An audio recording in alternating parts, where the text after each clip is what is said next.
Aphoristic appendage to On Truthtelling. 951 to 1000. 951. Talking about one's various aches and pains as if this made for interesting and engaging conversation is a sure sign of getting on, and then some. 952. One day, at the waterhole, the crocodile strikes. The victim is viciously hauled into the water, torn apart, and then swallowed. And yet for the victim, it started off as just one more day at the waterhole. 953. If we allow that every human being who has ever existed has made his contribution great or small to creating society and civilization as a whole, then why not allow the same for all other living creatures as mini-creators and mini-participants of this world? 954. Made up of a great many wise and foolish things, the past comes to us both as what is to be challenged and surpassed and listened to and learnt from. 955. One can avoid being biased in one's comments and opinions by giving equal time and attention to the 2, 3, or 4 sides of a matter. In principle, then, the answer is simple. In practice, however, it's as difficult as learning 2, 3, or 4 languages. 956.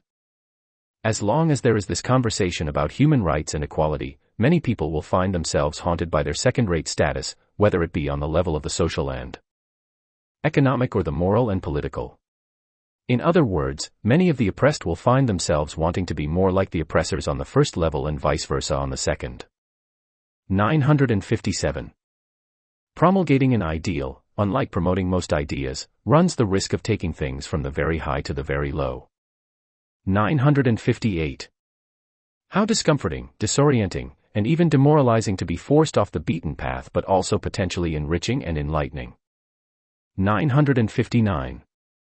Mediocre minds take their revenge on the great minds of the past by viewing them through the lens of moral superiority. 960. Everything is political, some people say, but if all human effort went into defending some principle or fighting for some cause rather than finding out the truth of a matter, the former would be reduced to being a power without vision, a force without reflection, an effort without endurance or lasting elevation.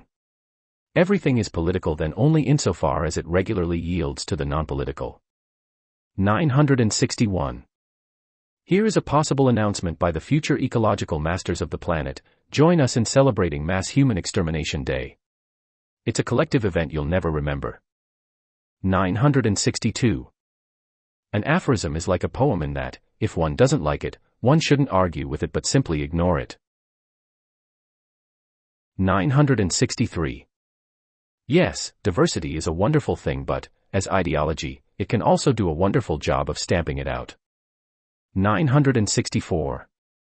There are fools on the internet nowadays who, like errant mischievous birds landing on a post or statue, visit some comment section and, thinking they're being clever, leave a few droppings. 966. A general malaise concerning not only the government but its form or structure gives demagoguery its best chance. 967. Due to a lack of time, energy, and interest, most of us will listen to the news story we like innumerable times before finding out if there's another side to it. 968. Injustice done in the name of justice has always been and forever will be a problem for morality. It leaves its trace in what was once highly respectable but then is suddenly despised and disowned. 969. Difference, as we all know, cuts both ways, bringing not only delight but dissension.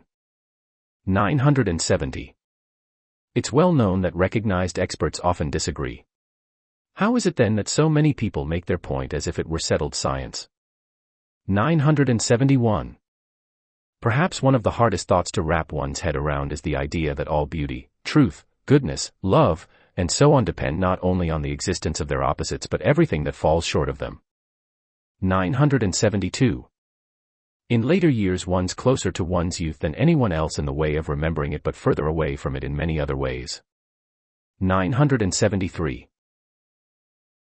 If the colonialism of yesteryear is to be condemned for using moral hypocrisy and racism to justify dominating and exploiting other peoples, so the imperialism of today should be condemned for cultivating the first of these almost to perfection. 974. It's a question whether, when some expert claims that this or that is but a myth and not the truth of the matter, he himself is not constructing a myth. Were it otherwise, he would not only have to claim he knows the truth of the matter but be able to assert it forever. 975.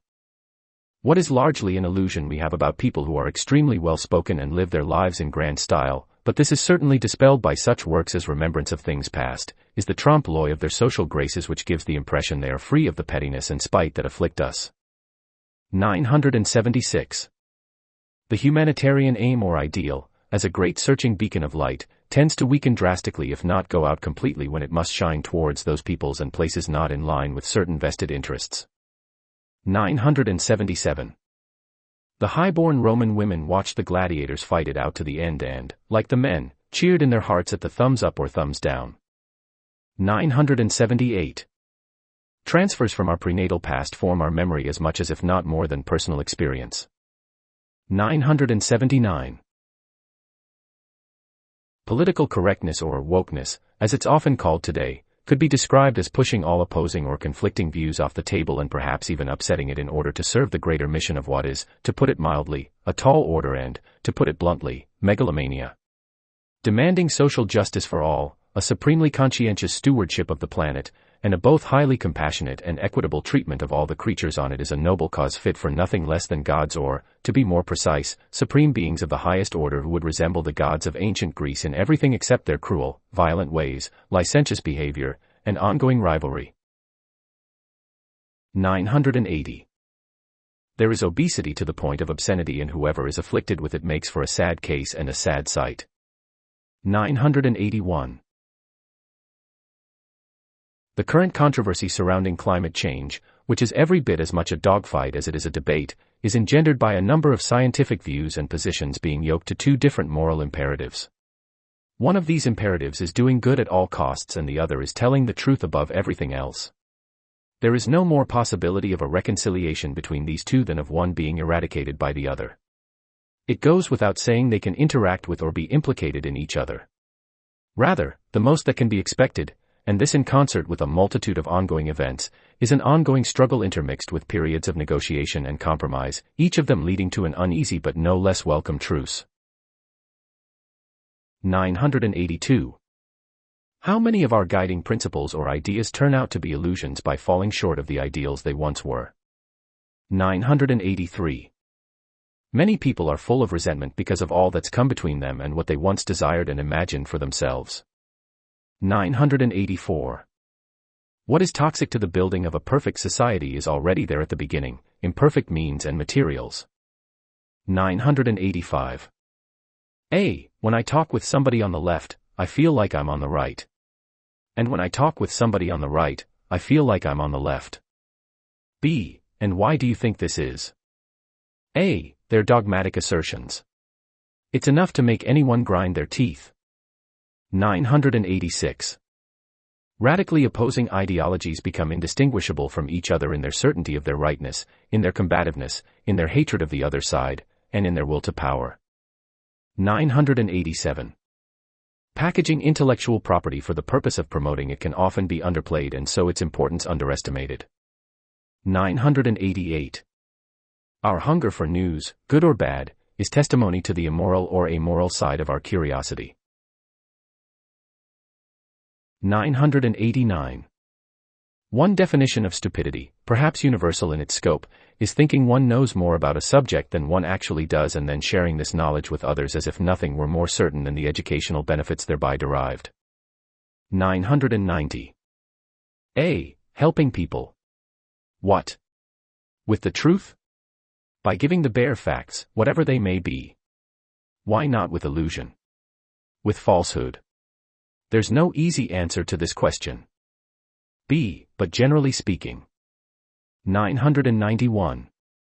Do you agree with me that anything can be faked, acted out, and sometimes almost to perfection? I'm waiting for your answer.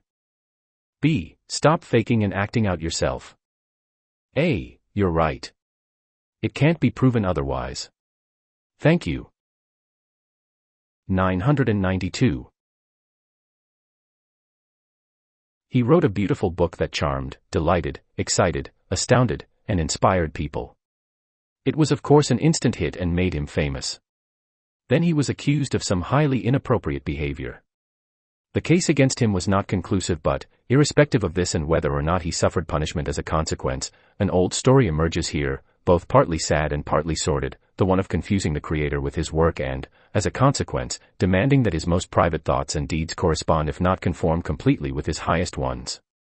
When this doesn't happen, when for whatever reason the disapproving gaze upon him doesn't falter or abate and stop seeing the taint, then it's as if the human all too human were reasserting itself as the destroyer of all illusions.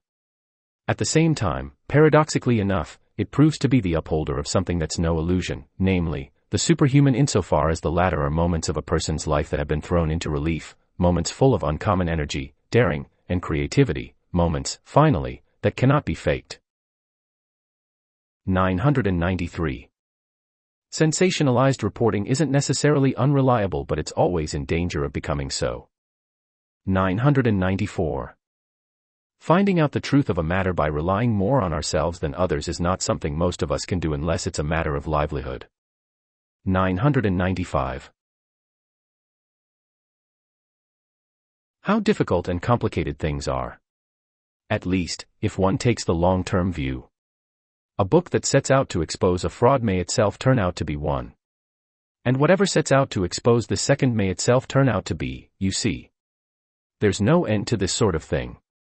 But to speak to all sides of the matter, there are issues that simply exhaust themselves. What comes to an end are not so much the means and possibilities of pushing a matter further but rather the matter itself as object of interest. 996.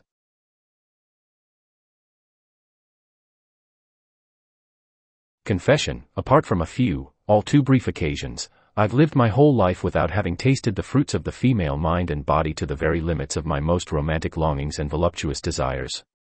At the same time, I realize that I've lived something else to the greatest possible extent and that this something else, call it an intellectual or spiritual life, wouldn't have happened if there hadn't been discomfort and perturbation. The oyster that forms the pearl from the proverbial grain of sand provides an image to characterize this dilemma. However extravagant this image may be, it's certainly better than seeing my life as one long series of highly erotic but low-grade encounters with the opposite sex. It's words like pornographic and prostitute, no doubt, I wish to avoid here. 997. Under certain circumstances, calling someone boy or grandpa can be every bit as offensive as calling him weak, ineffectual, or something worse.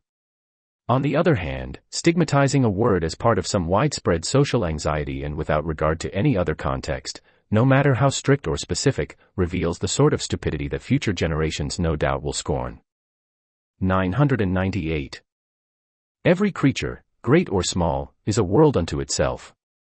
Only in this way could there be the immense coordination which constitutes the larger world and which is not perfect, not machine-like, not immaculate being but rather something much greater. 999. It's often not easy to die, but it's always easy to be the equivalent of the unborn or preborn. 1000. Death is miracle reduced to material.